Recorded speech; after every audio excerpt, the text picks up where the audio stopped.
আল্লাহু আকবার,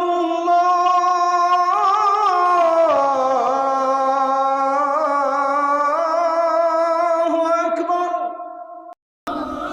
সূরা শুরু করেছেন আল্লাহ তার সিফাতি নাম রহমান দিয়ে।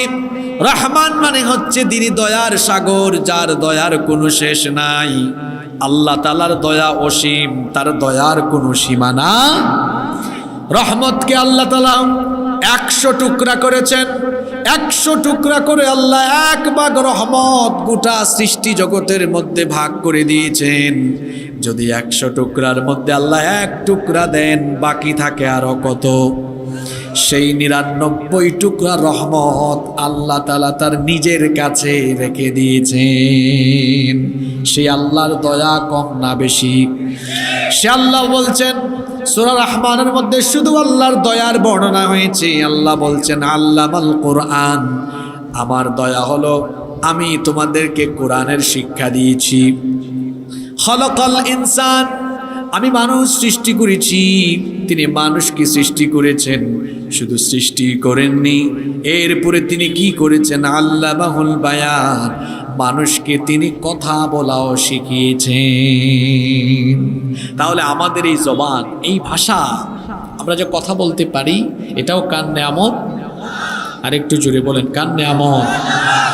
এই জবান, এই জবান, এই জবানটা এত গুরুত্বপূর্ণ জিনিস। এই জবানের সঠিক ব্যবহারের ফলে মানুষ জান্নাতে যাবে, আর এই জবানের অপব্যবহারের ফলে মানুষ জাহান্নামে যাবে। জবান বড় গুরুত্বপূর্ণ জিনিস। এই যে আমাদের 3.5 হাত বডি, মাথা থেকে পা পর্যন্ত 3.5 হাত বডির মধ্যে সবচেয়ে গুরুত্বপূর্ণ 2টা অঙ্গ জবান আর চক্ষু। এই দুটো জিনিস দিয়ে পৃথিবীতে বান্দা গুনাহ করে সবচাইতে বেশি। আমার কথা শুনতেছেন? এমন ওয়াজ শুনবেন, জীবনেও শুনেন না এগুলো। এক্সক্লুসিভ অনেক কথাবার্তা শুনবেন ইনশাআল্লাহ। আমাদের এই যে বডি আছে, এই যে 3.5 হাত বডি, এই পুরা বডির মধ্যে কোন 2টা জিনিস দিয়ে গুনাহ হয় সবচেয়ে বেশি? 2টা। কয়টা? জবান আর চক্ষু। এই দুটো জিনিস দিয়ে গুনাহ হয় সবচাইতে বেশি। আবার এই দুটো জিনিসের নিয়ন্ত্রণ যারা করবে, আল্লাহর হাবিব বলেছেন আমি রসুল তার জন্য জান্নাতের জিম্মাদারি গ্রহণ করলাম, ওই ব্যক্তিকে জান্নাতে নেওয়া আমার দায়িত্ব। সুবহানাল্লাহ। কয়টা জিনিস? জোরে বলেন, কয়টা?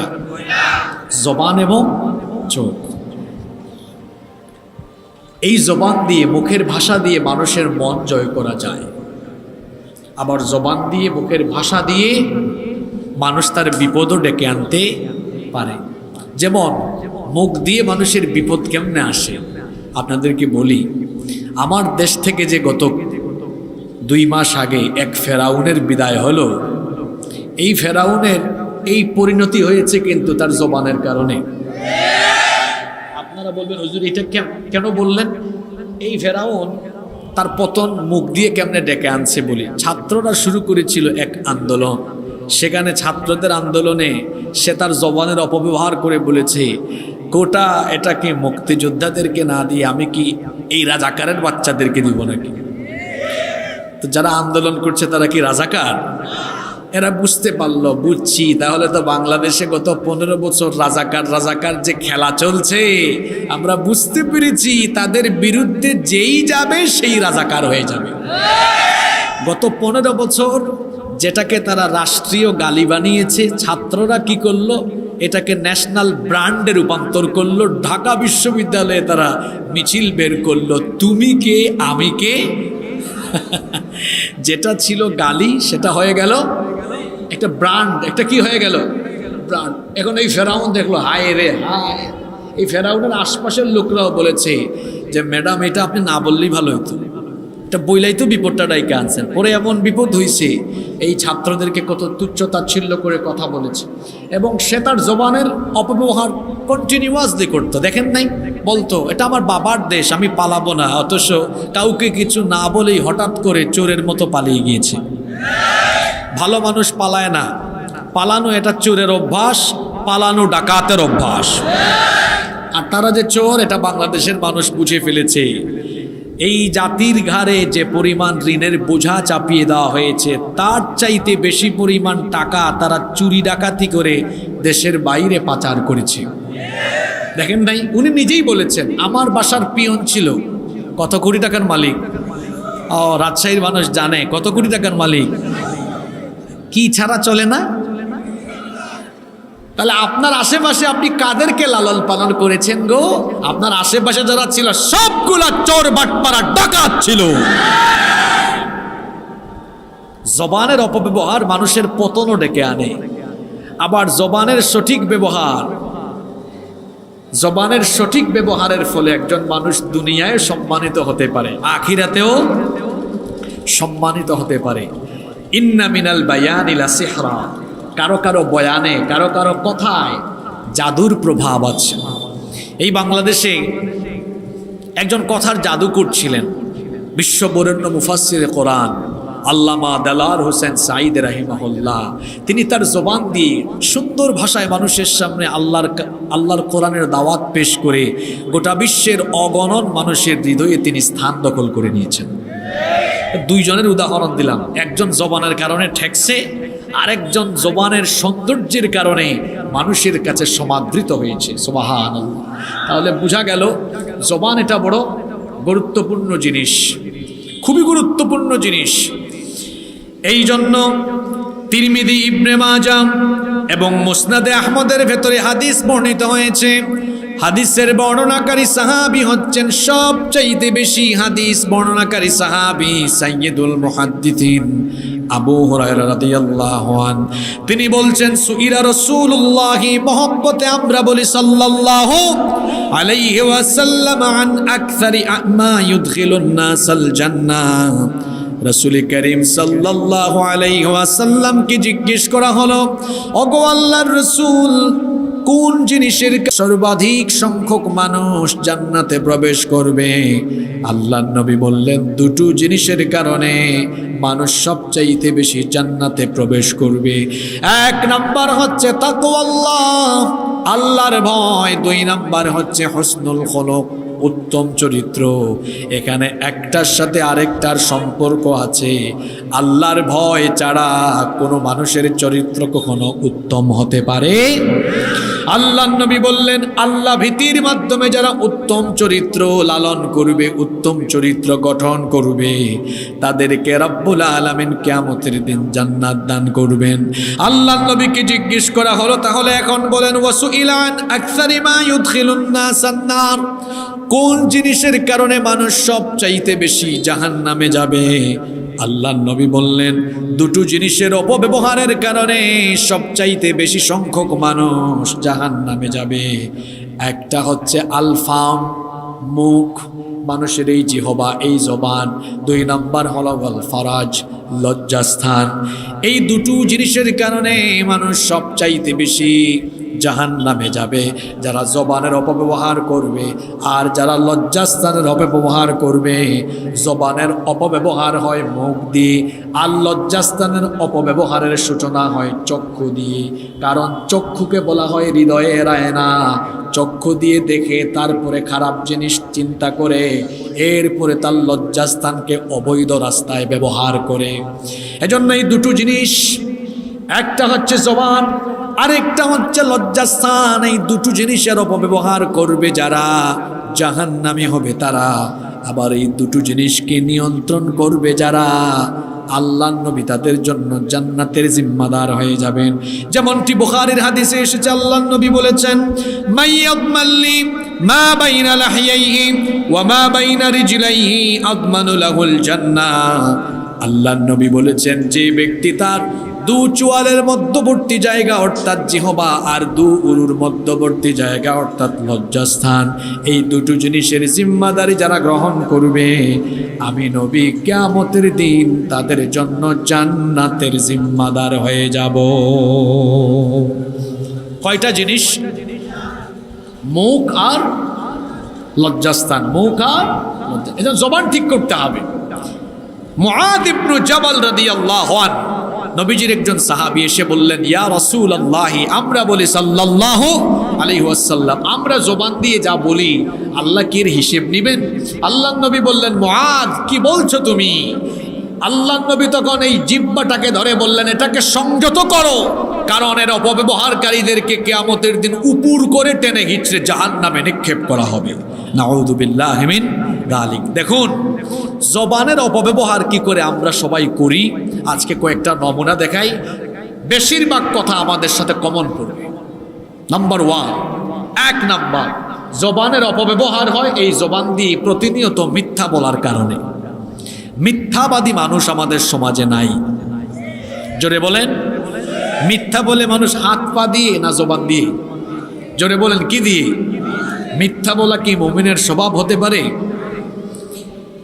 এই কোরআন হলো প্রিন্টেড কোরআন, আর আমার নবী ছিলেন প্র্যাকটিক্যাল কোরআন। 63 বছরের জিন্দেগিতে যার মুখ থেকে কোনোদিন একটা মিথ্যা কথাও বের হয় নাই, তিনি আমাদের প্রিয় নবী মুহাম্মাদুর রাসূলুল্লাহ সাল্লাল্লাহু আলাইহি ওয়াসাল্লাম।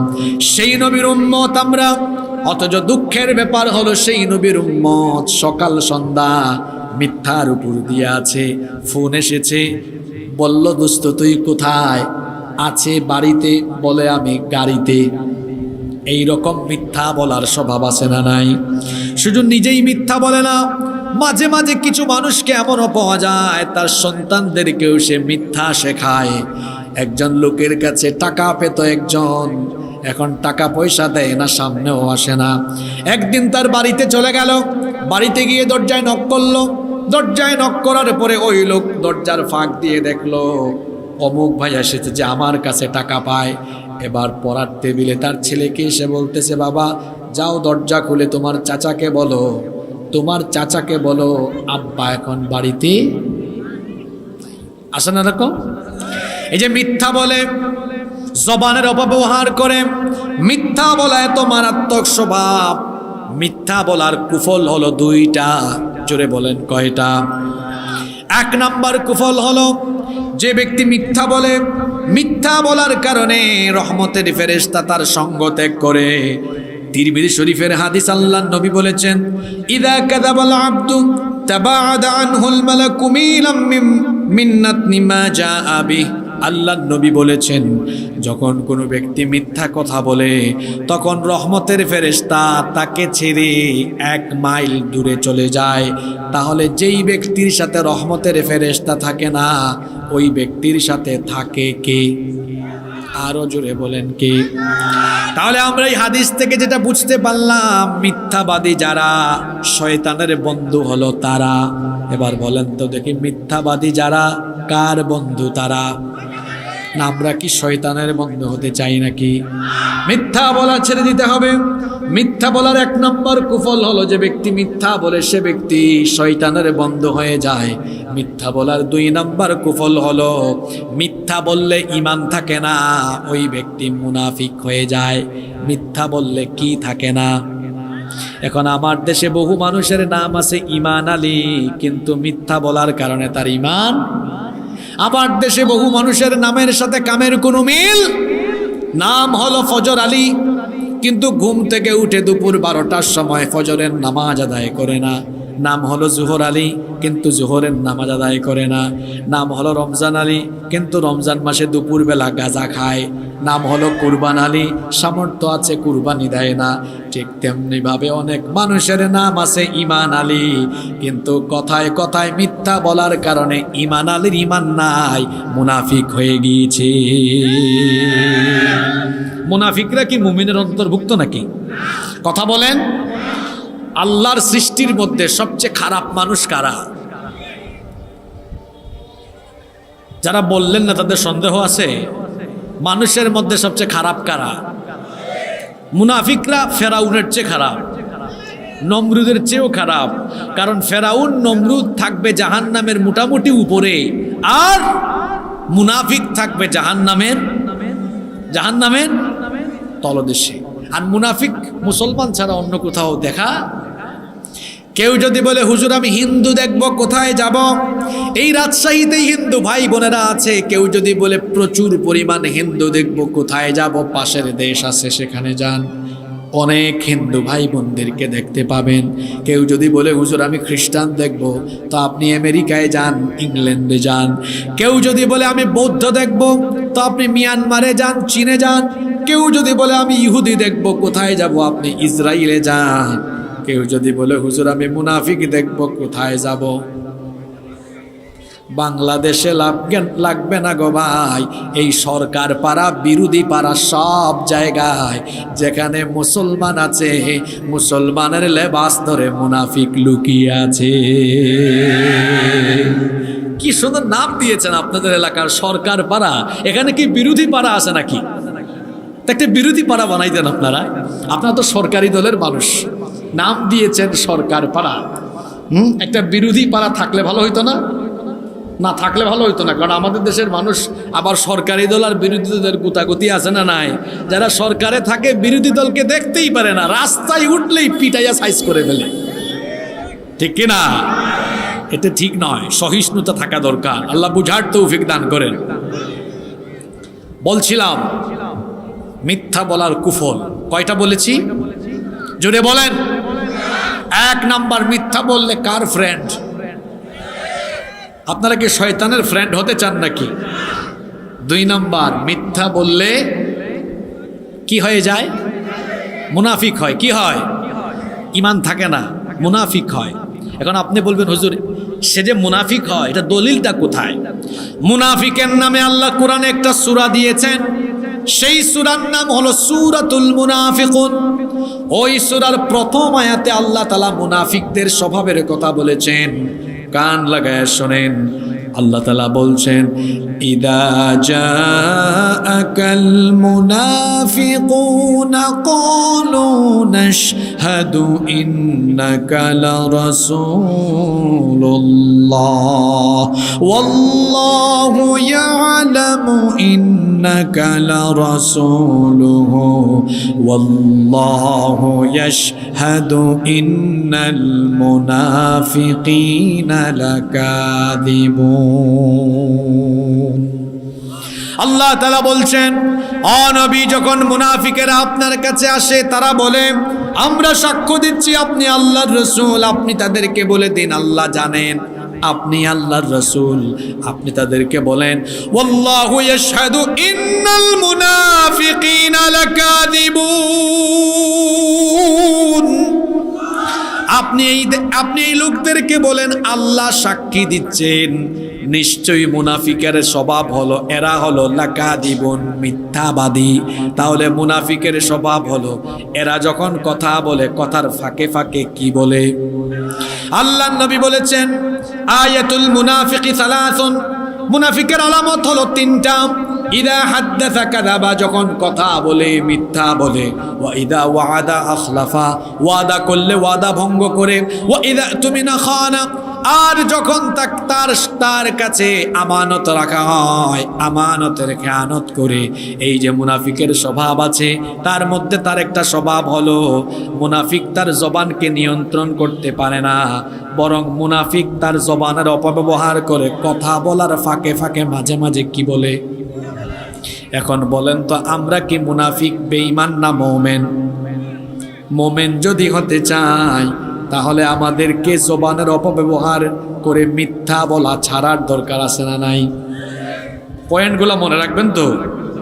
আজকে আমি এখানে বসে টেস্ট করে যাব রাজশাহীর এই তানোরের মানুষের মেমোরাইজিং ক্যাপাসিটি কেমন আছে। কিছুদিন আগে তালন্দতে এসেছিলাম, মানুষদেরকে খুব ভালো লেগেছে, চমৎকার শৃঙ্খলা বোধ ছিল, সুন্দর নিরিবিলি পরিবেশ ছিল।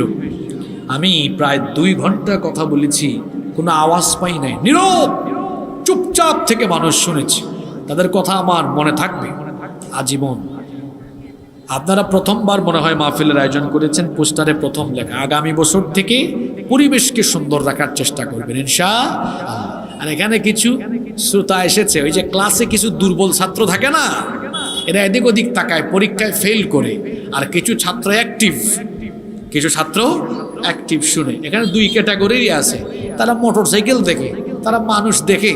আর কিছু মানুষ এখানে আছে ডানে বামে তাকাচ্ছে না, শুধু আমার দিকে তাকায়, আমার মতো আর কি। আমিও তাকাচ্ছি না ডানে বামে, আমার কি হচ্ছে, আমার ফুল কনসেন্ট্রেশন এখন আলোচনার ভেতরে।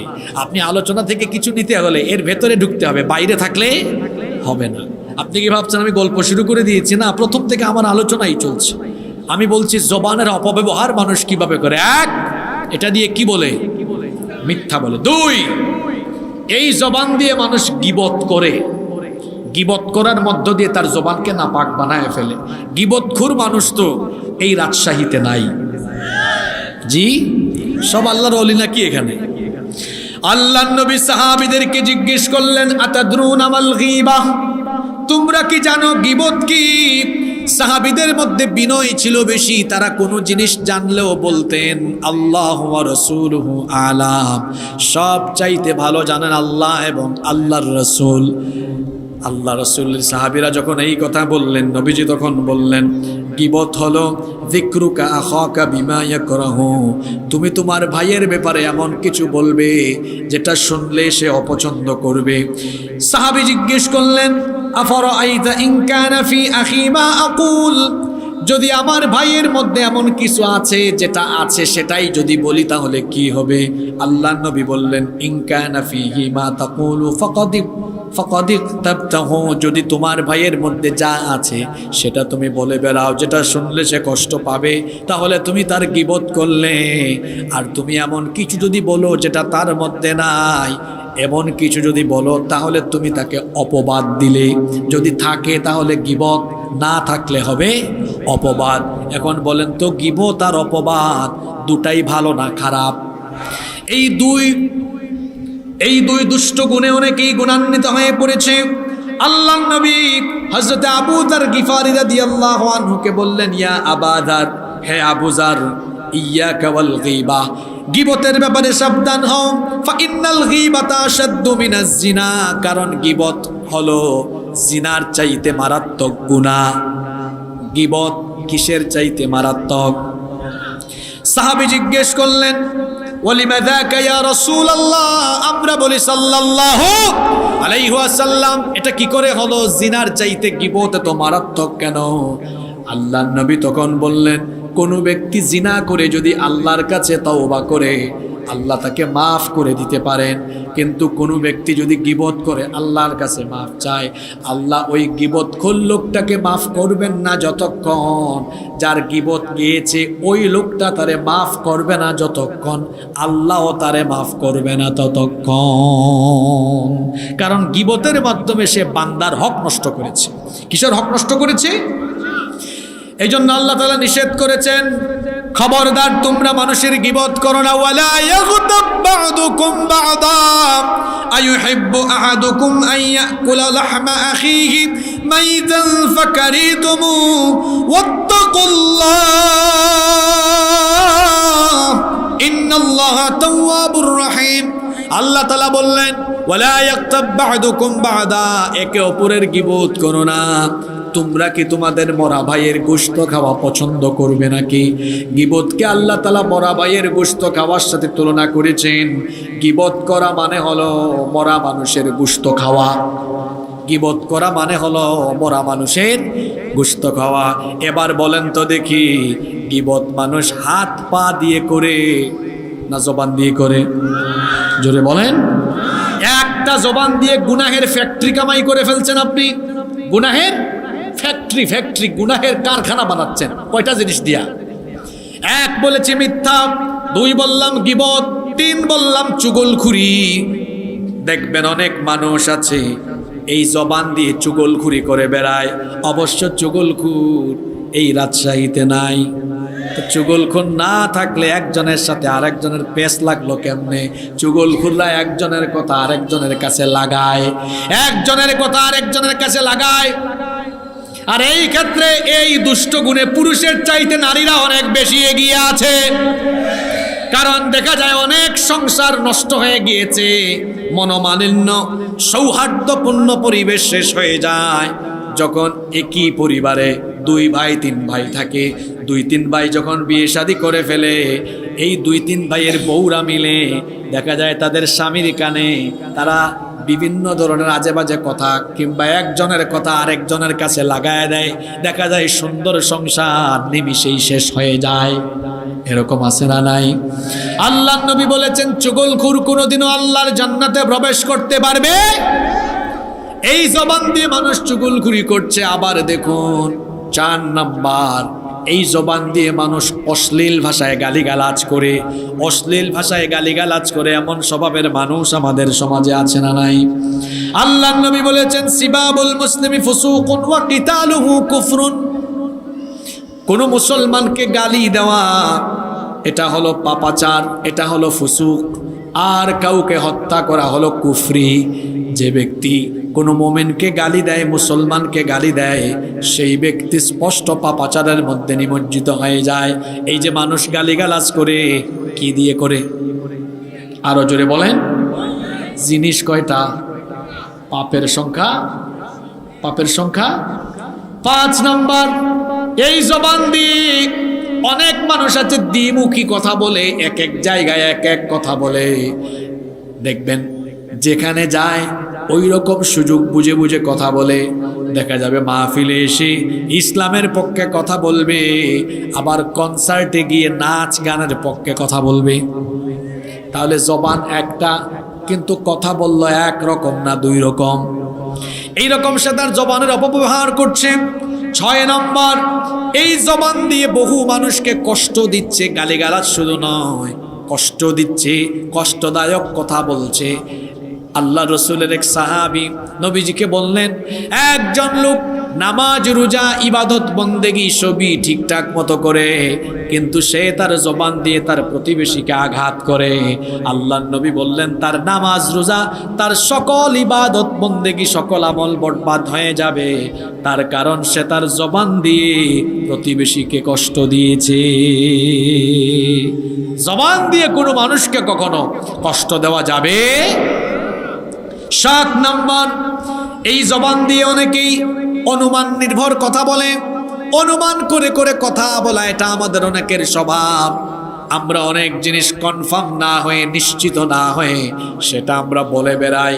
আর অনুমান নির্ভর কথাবার্তা ছড়িয়ে দেওয়ার সবচেয়ে বড় প্ল্যাটফর্মের নাম এখন ফেসবুক। দেখবেন কোনো মানুষকে বারবার বারবার মেরে ফেলা হয়। মানুষটা মারা যায় না, শুনছে অমুক মারা গিয়েছে, দিয়েছে ইন্না লিল্লাহি ওয়া ইন্না ইলাইহি রাজিউন, পরে শোনা গেল বেঁচে আছে, পরে বলল আবার বেঁচে আছে। এইরকম করে আমার দেশে এক চাচা ছিলেন, এরশাদ চাচা। এই এরশাদ কাক্কুকে মানুষ ফেসবুকে বহুবার মেরে ফেলেছে। মনে আছে আপনাদের? অনুমান নির্ভর কথাবার্তা, এটা প্রচার যেমন করা যাবে না, ঠিক তেমনি জবান দিয়ে বলাও যাবে না। একজন ভাইয়ের কানের মধ্যে মোবাইল ফোন লাগানো, এরকম মোবাইল ফোন লাগানো হয়তো 20 মিনিট বা 25 মিনিট হয়েছে। আপনি এটা দেখে বললেন, আহারে লোকটারে ভালো মনে করতাম, ইদানিং এত বেশি ফোনে কথা বলে, মনে হয় কোনো মেয়ের সাথে ইটিস পিটিস। তো এই যে আপনি কথাটা বললেন অনুমান নির্ভর কথা, এটাকে আপনার জবানের হেফাজত করলেন না অপব্যবহার করলেন? কোনো কিছুর ব্যাপারে অনুমান নির্ভর কথা বলা যাবে না, নিষেধ করেছেন মুহাম্মদ সাল্লাল্লাহু। আল্লাহর নবী বলেছেন কাফা বিল মারই কাদিবান আন ইউহাদ্দিসা বিকুল্লি মা সামিআ। একজন মানুষ মিথ্যাবাদী হওয়ার জন্য এতটুকুই যথেষ্ট, সে যা শুনে যাচাই বাছাই করা ছাড়া তা যদি বলে বেড়ায়, এরকম কাজ করা যাবে না। 8 নাম্বার, এই জবান দিয়ে দেখা যায় মানুষ একজন আরেকজনকে নিয়ে ঠাট্টা করে, উপহাস করে। একজন মানুষের স্বাস্থ্য একটু বেশি, তার নাম ধরে ডাকে না, বলে কিরে মটকা। একজন মানুষ একটু হালকা পাতলা, তার নাম ধরে ডাকে না, কয় কিরে চিকনা। কোনো মানুষ একটু লম্বা 6 ফুটের উপরে 2 ইঞ্চি, 6 ফুট 2 ইঞ্চি 3 ইঞ্চি, ঠাট্টা করে কয় কিরে খাম্বা। আছে না নাই? একজন মানুষ একটু চুপচাপ থাকে, কয় কিরে আবুল, কিরে মফিজ। আছে না নাই? এই যে আপনি মানুষকে ঠাট্টা করে করে বিভিন্ন তুচ্ছ তাচ্ছিল্য শব্দ আপনার জবান থেকে বের করলেন, আপনি কি আপনার জবানের হেফাজত করলেন না জবান দিয়ে গুনাহ করলেন? জোরে বলেন। মানুষকে ঠাট্টা করা, জবান দিয়ে মানুষকে তুচ্ছ তাচ্ছিল্য করতে নিষেধ করেছেন আল্লাহ। আল্লাহ তাআলা সূরা হুজুরাত আয়াতে বললেন, ইয়া আইয়ুহাল্লাযীনা আমানু লা ইয়াসখর কওমুম মিন কওমিন আসা আন ইয়াকুনু খায়রাম মিনহুম ওয়ালা নিসাউম মিন নিসাইন আসা আন ইয়াকুন্না খায়রাম মিনহুন। আল্লাহ তাআলা বলছেন, হ্যাঁ ঈমানদারেরা, তোমাদের কোনো পুরুষ বা কোনো নারী যেন অন্য কোনো পুরুষ বা নারীকে নিয়ে কোনো ধরনের ঠাট্টা না করে, কোনো ধরনের উপহাস না করে, কাউকে নিয়ে ঠাট্টা বা উপহাস করতে যিনি নিষেধ করেছেন, পুরুষোচিত কণ্ঠে জবাব দিয়ে সবাই বলেন তিনি কে? এক জবান দিয়ে কত গুনাহ আপনি কামাই করেন চিন্তা করেন। নাম্বার 9 নাম্বার হলো এই জবান দিয়ে আমরা অনেককে দেখা যায় তার নামকে আমরা বিকৃত করে ডাকি। তার বাবা নাম রেখেছে জামাল উদ্দিন, জামাল কত সুন্দর নাম, কিন্তু ডাকে কিরে জামাইল্লা। তার বাবা নাম রেখেছে কামাল উদ্দিন, কামাল কত সুন্দর নাম। এই জবান দিয়ে গুনাহ করে আর মানুষের নাম ব্যঙ্গায় ডাকে, কই কিরে কামাইল্লা, কামাইল্লা, জামাইল্লা, সালাইম্যা, বাদাইম্যা, এইরকম করে মানুষের নাম বিকৃত করে করে জবান দিয়ে কি সওয়াব কামায় না গুনাহ কামায়? আরো জোরে বলেন, সওয়াব কামায় না গুনাহ কামায়? আল্লাহ তাআলা নিষেধ করেছেন, ওয়ালা তালমিজু আনফুসাকুম ওয়ালা তানাবাজু বিল আলকাব বিসাল ইসমুল ফুসুক বাদাল ঈমান ওয়া মান লাম ইয়াতুব ফাউলাইকা হুমুদ জালিমুন। আল্লাহ তাআলা বলছেন, তোমরা কারো দোষ ত্রুটি তালাশ করো না, ছিদ্রান্বেষণ করো না, কাউকে মন্দ নামে ডেকো না। বিসাল ইসমুল ফুসুক বাদাল ঈমান, ঈমান আনার পরে কাউকে মন্দ নামে ডাকা, এটা হলো জঘন্য গুনাহ। এরপরে আল্লাহ বলেছেন, এই কাজে যারা লিপ্ত তওবা না করে যদি তারা মারা যায়, কিয়ামতের দিন তারা জালিমের কাতারে দাঁড়াবে। কোন কাতারে দাঁড়াবে? একটা একটা করে পয়েন্ট বলতে বলতে মোট পয়েন্ট বললাম কয়টা? 9টা। কয়টা? আরো একটা শোনেন, এই জবান দিয়ে আমরা নিরপরাধ মানুষকে বিভিন্ন ধরনের অপবাদ দেই। যেমন দেখেন, এই বাংলাদেশে একজন শ্রেষ্ঠ আলেম, শুধু বাংলাদেশ নয় গোটা বিশ্বের বাংলা ভাষাভাষীদের সকলের প্রিয় এবং মুসলিম উম্মার সম্পদ যিনি ছিলেন, কোরআনের পাখি আল্লামা দেলাওয়ার হোসেন সাঈদীকে এই দেশের কিছু কুখ্যাত স্বৈরাচারেরা তার চরিত্রে কালেমা লেপন করে তারা তাকে রাজাকার বানিয়ে গালি দিয়েছে। এই রকম নিরপরাধী যে কোনো ব্যক্তিকে, কোনো মানুষ কোনো কাজটা করে নাই, কোনো মানুষ নিরপরাধ তাকে আপনি চোর বানালেন, কাউকে ডাকাতির অপবাদ দিলেন, চোরের অপবাদ দিলেন, কারো চরিত্র ভালো কিন্তু আপনি তার চরিত্রের মধ্যে কালিমা লেপন করে দিলেন। এই রকম করে যদি কোনো ভালো মানুষকে আপনি অপবাদ দেন, সেটা কি জবানের সঠিক ব্যবহার না অপব্যবহার? এক এক করে বলতে বলতে জবান দিয়ে গুনাহ হয় এমন কয়টা গুনার কথা বললাম? জোরে বলেন কয়টা? 1 নাম্বার বলেছি, দেখি আমার অ্যাক্টিভ কয়জন মানুষ ছিল, মাশাআল্লাহ। 1 কি বলেছি? মিথ্যা। 2 গীবত। 3 চগল করে, মাশাআল্লাহ। 4 গালিগালাজ করা, গুড, মাশাআল্লাহ।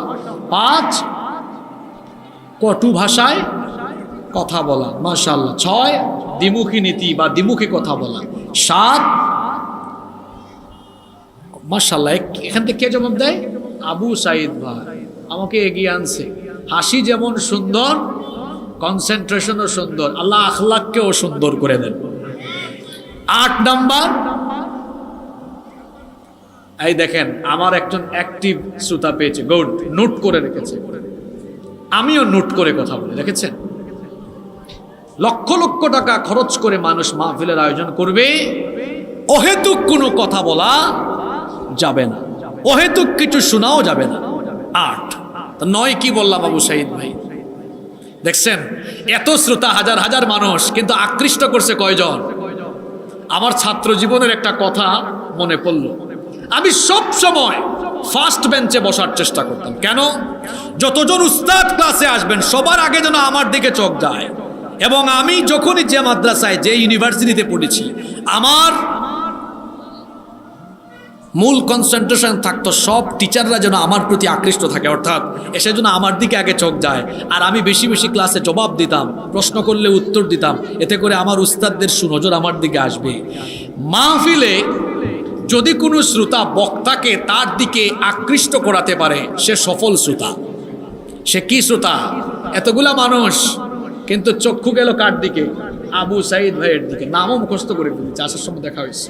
আবার দেখেন জবাবও দিয়েছে, 9টা বলেছে, বাকি আছে কয়টা? ওটা দিয়ে কি দেওয়া? জবান দিয়ে অপবাদ দেওয়া।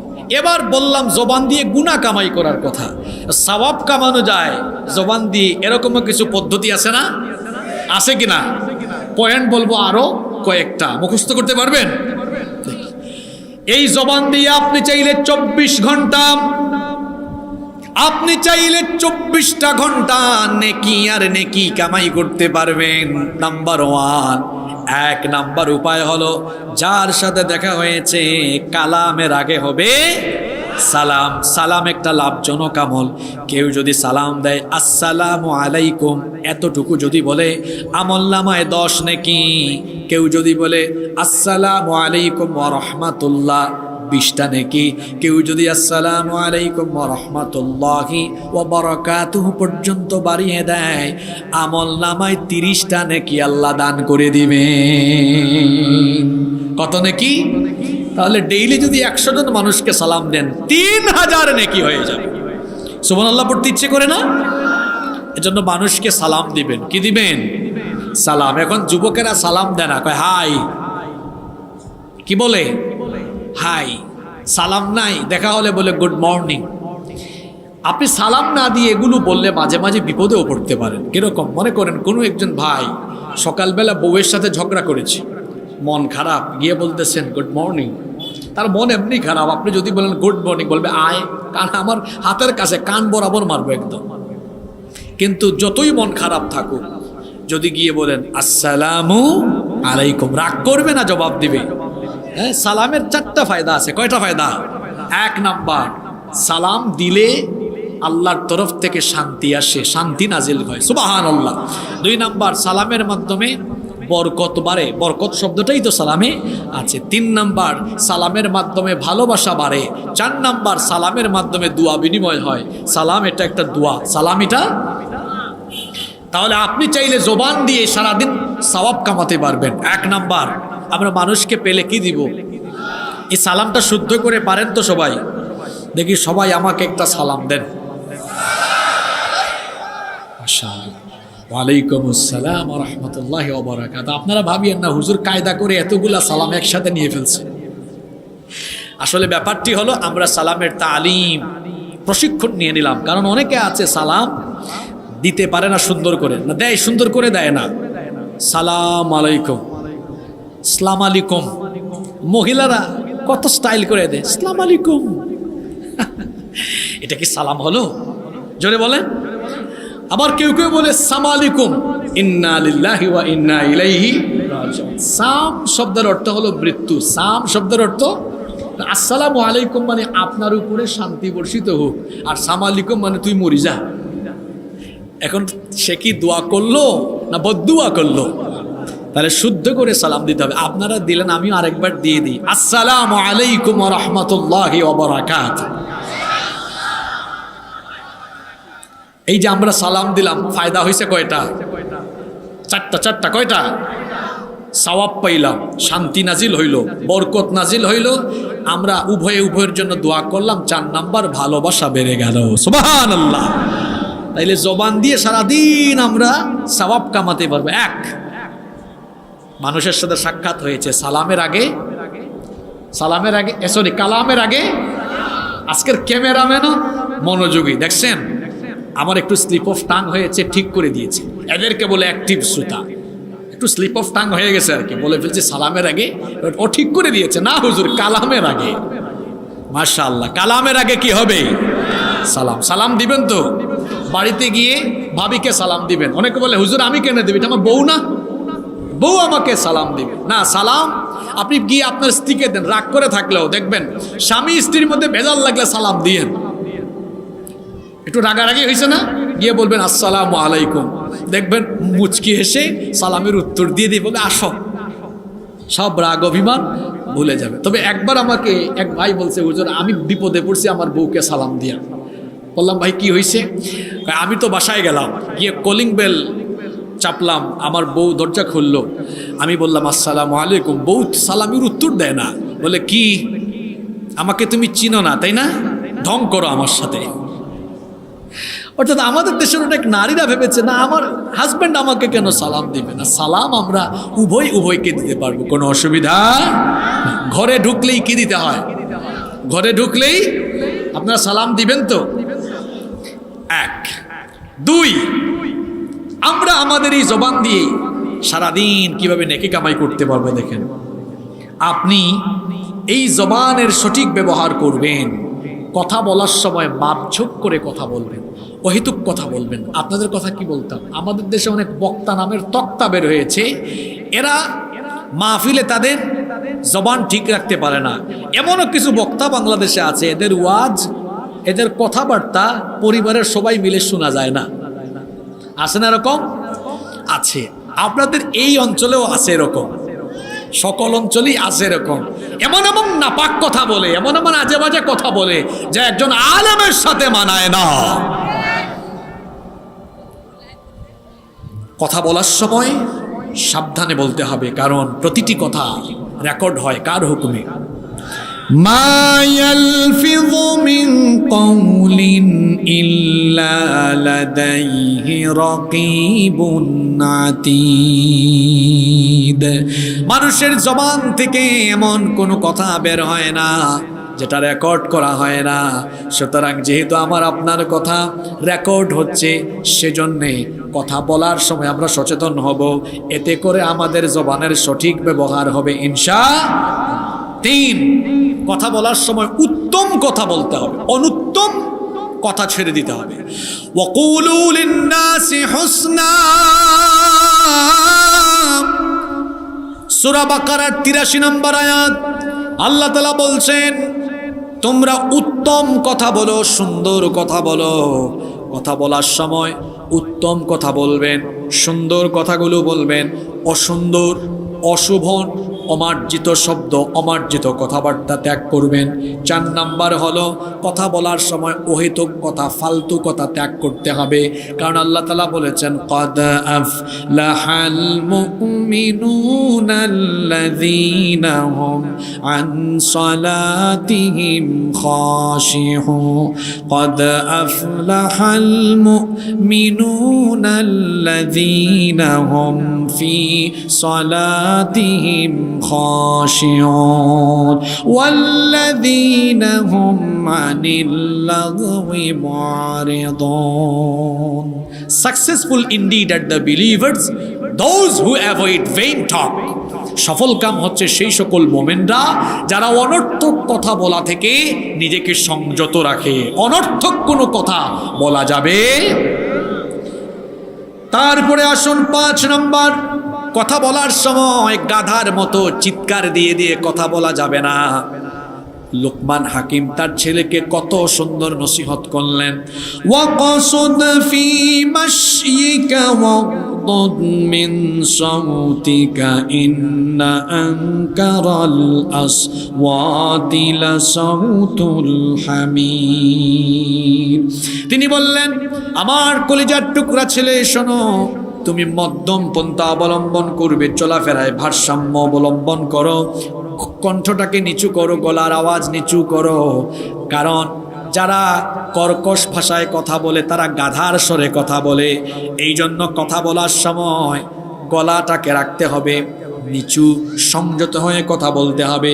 ৬ নাম্বার হলো কথা বলার সময় হিকমত অবলম্বন করতে হবে। এমন কোনো কথা এমন কোনো জায়গায় বলা যাবে না যেই কথা বললে পরে পেশ লেগে যায়। আল্লাহ তাআলা বলছেন উদউ ইলা সাবিলি রাব্বিকা বিল হিকমা ওয়াল মাউইযাতিল হাসানাতি ওয়াজাদিলহুম বিল্লাতি হিয়া আহসান। ডাকো তোমার রবের দিকে, মানুষকে আহ্বান করো হিকমতের সাথে, প্রজ্ঞার সাথে, উত্তম উপদেশ দিয়ে। কথাবার্তা বলার সময় হিকমা অবলম্বন করতে হবে। শিখিয়েছেন কে? 7 নাম্বার, এই জবান দিয়ে আপনি মানুষকে বেশি বেশি করে দাওয়াত দেন। নামাজে যাচ্ছেন, মানুষকে নামাজের কথা বলেন, মানুষকে আপনি কোরআনের দিকে ডাকেন। কারণ আল্লাহর দ্বীনের পথে যারা মানুষকে আহ্বান করে, যারা মানুষকে আল্লাহর পথে ডাকে, তার চাইতে উত্তম কথা আর হতে পারে। এজন্য আল্লাহ তাআলা বলছেন, ওয়ামান আহসানু কওলাম মিম্মান দাআ ইলাল্লাহি ওয়া আমিলা সালিহান ওয়া ক্বালা ইন্নানি মিনাল মুসলিমিন। আর তার চাইতে কে উত্তম হতে পারে যে তার কথা দিয়ে মানুষকে আল্লাহর দিকে আহ্বান করে। তাহলে আপনার এই জবান দিয়ে মানুষকে ডাকবেন কার দিকে? আল্লাহর দিকে। 8 নাম্বার হলো, এই জবান দিয়ে আপনি যখন কথা বলবেন, মানুষের সাথে তর্কে লিপ্ত হবেন না। তর্ক করা কোনো মুমিনের কাজ হতে পারে না, বরং রহমানের বান্দারা তর্ক না করে তর্ক এড়িয়ে চলে। এজন্য আল্লাহ তাআলা বলছেন, ওয়া ইবাদুর রহমানিল্লাযীনা ইয়ামশুনা আলাল আরদি হাওনা ওয়া ইযা খাতাবাহুমুল জাহিলুনা ক্বালু সালামা। রহমানের বান্দা হলো তারা দুনিয়ার বুকে নম্রভাবে ভদ্রভাবে চলাফেরা করে। যারা রহমানের বান্দা হলো তারা জাহেলদের সাথে তর্ক না করে তর্ক এড়িয়ে সালাম দিয়ে চলে যায়। যারা রহমানের বান্দা হলো তারা। তাহলে জবান আছে বলে আমি চাইলে তর্ক করতে পারবো, কিন্তু আমি কোনো তর্ক করব। নাম্বার 9 নাম্বার হলো, এই জবান দিয়ে কোনো আজে বাজে গান গাওয়া যাবে না। এই জবান দিয়ে কোনো ধরনের অশ্লীল শব্দ, অশ্লীল কোনো গান এই জবান দিয়ে বের করা যাবে না। বরং এই জবান দিয়ে আল্লাহর কালাম আমরা বেশি বেশি তেলাওয়াত করব। তাহলে জবান দিয়ে যত বেশি কোরআন বের হবে হরফে হরফে, 10 নাকি দান করবেন কে? 10 নাম্বার হলো, এই জবান দিয়ে দিনের বেশিরভাগ সময় আপনি ইস্তেগফার করবেন। কারণ আল্লাহ নবীর আমল ছিল, তিনি দৈনিক ইস্তেগফার করতেন কয়বার? 70 থেকে 100 বার। আল্লাহ নবীর জীবনে কি কোনো গুনাহ আছে নাকি? তো যার জীবনে গুনাহের কোনো ছিটাফুটা নাই, সেই নবী দৈনন্দিন ইস্তেগফার করেন কয়বার? 100 বার। আমার আপনার জীবনে গুনাহ কম না বেশি? এখন নবীর জীবনে গুনাহ নাই, তিনি ইস্তেগফার করেন 70 থেকে 100 বার। আমার আপনার গুনার গুনাহ। কিন্তু প্রশ্ন হলো, আমি আপনি ইস্তেগফার করি কয়বার? অনেকে একবারও করি না। আজ থেকে সিদ্ধান্ত নিন যে যখনই আপনি সুযোগ পাবেন এই জবান দিয়ে ইস্তিগফার করবেন। আস্তাগফিরুল্লাহ, আস্তাগফিরুল্লাহ, আস্তাগফিরুল্লাহ। বাক্যটা ছোট, কিন্তু এটার পাওয়ার এত বেশি। এই আস্তাগফিরুল্লাহ বান্দা যখন তার জবান থেকে বের করে, আল্লাহর নবী বলেছেন তার আমলনামায় যদি সমুদ্রের ফেনা পরিমাণও গুনাহ থাকে, আল্লাহ তার সমুদ্রের ফেনা পরিমাণ গুনাহ মাফ করে দেন। সুবহানাল্লাহ পড়বেন না? এতক্ষণ বললাম জবানের কথা। কিসের কথা?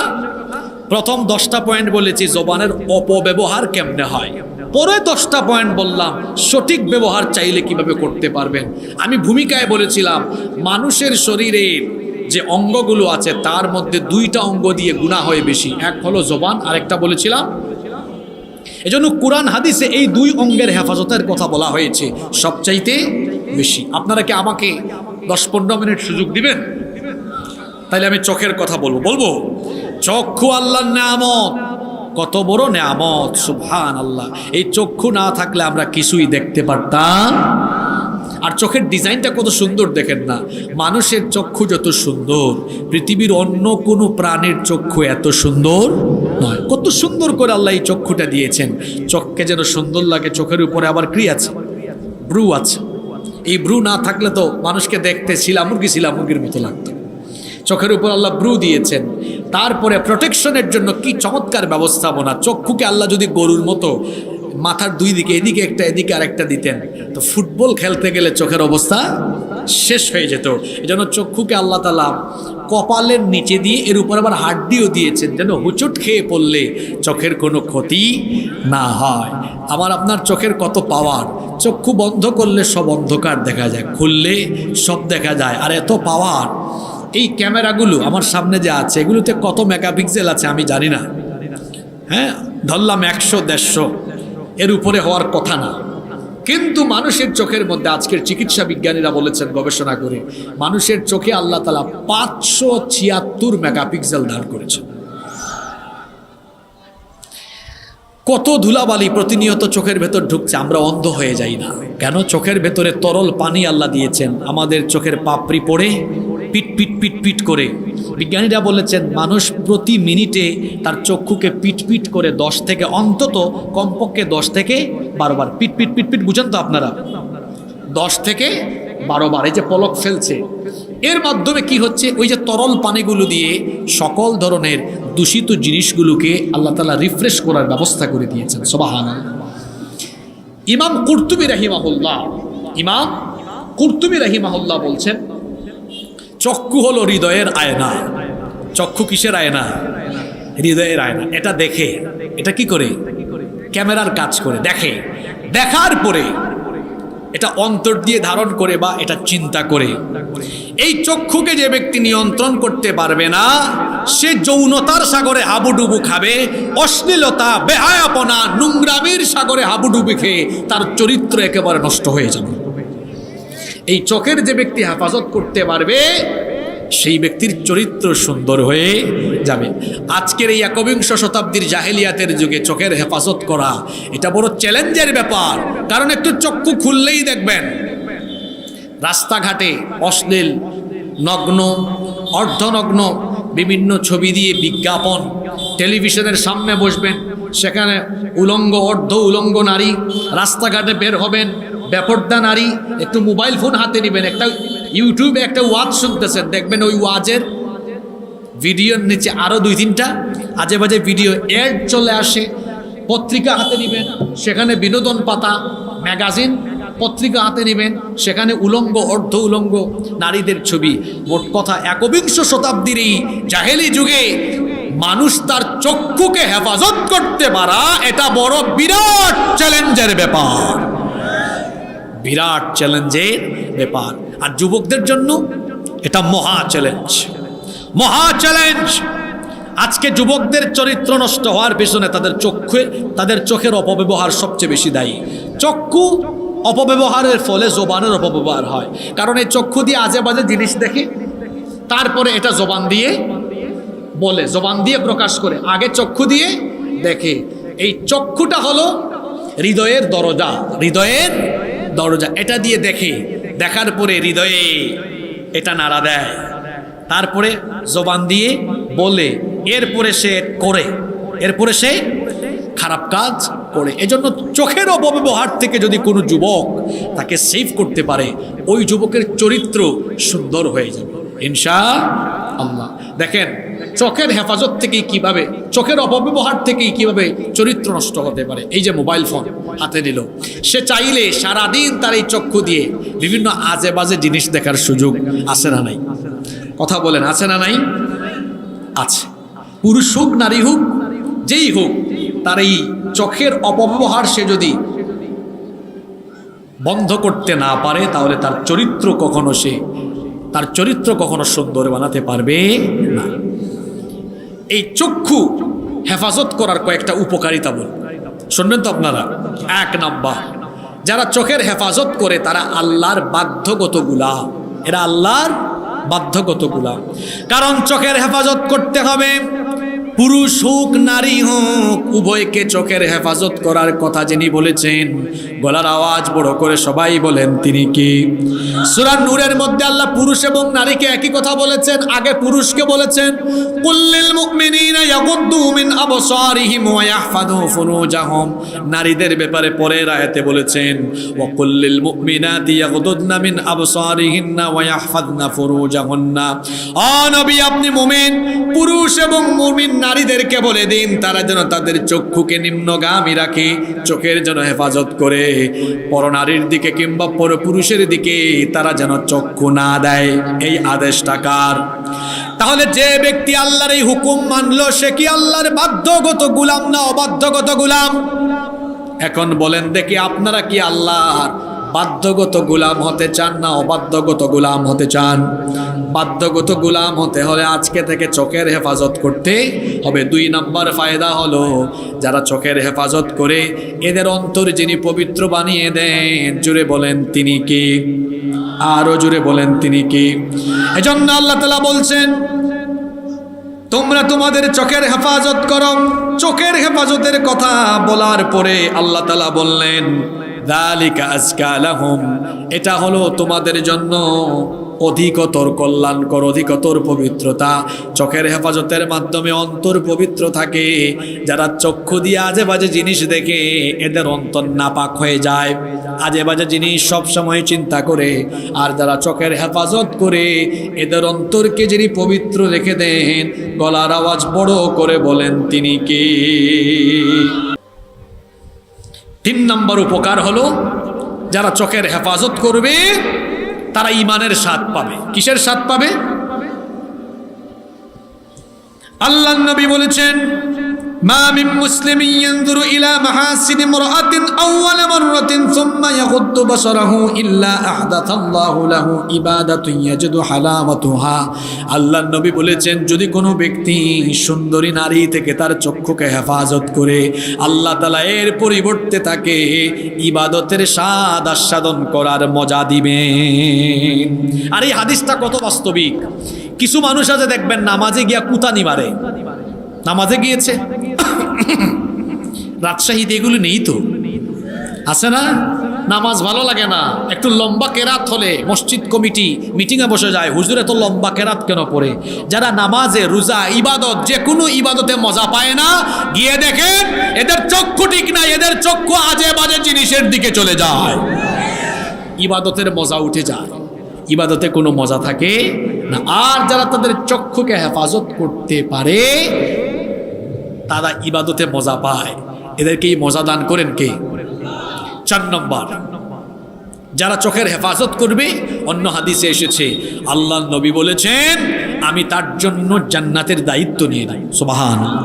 নাম্বার 5 নম্বর, যে ব্যক্তি চোখের হেফাজত করতে পারবে, আল্লাহর নবী বলেছেন আল্লাহর ভয়ে নিষিদ্ধ কোনো দিকে যদি চক্ষু না দিয়ে কেউ তার চোখের হেফাজত করে, তাহলে আল্লাহ তাআলা তাকে এর চাইতে আরো উত্তম জিনিস দান করবেন। সুবহানাল্লাহ পড়বেন না? যুবক ভাইয়েরা, আজে বাজে জিনিসের দিকে চক্ষু দিয়েন না। রাস্তাঘাটে জরিনা সকিনা হেঁটে গেলে লুচ্চা ছেলের মতো তাকায় থাকিয়েন না। নারীদেরকে সম্মান করতে শিখেন, চক্ষুকে সংযত করেন, আল্লাহ আপনাকে উত্তম জীবন সঙ্গিনী দান করবেন ইনশাআল্লাহ। অনেককে বলতে শোনা যায়, বলে আচ্ছা হুজুরদের বউ এত সুন্দরী হয় কেন? তো হুজুরদের বউ সুন্দরী হবে না তো কার বউ সুন্দরী হবে? হুজুররা তো তোমার মতো খাটের এই পাশে ওই পাশে গড়াগড়ি কইরা যৌবন নষ্ট করে না, তোমার মতো আজে বাজে জায়গায় যৌবনকে নষ্ট করে না।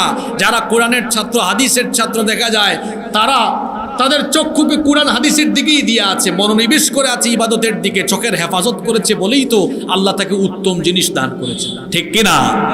যুবক ভাইদেরকে বলবো চোখের হেফাজত করতে হবে। এই দুটো জিনিসের কথা বললাম, চোখের হেফাজত আর জবানের হেফাজত।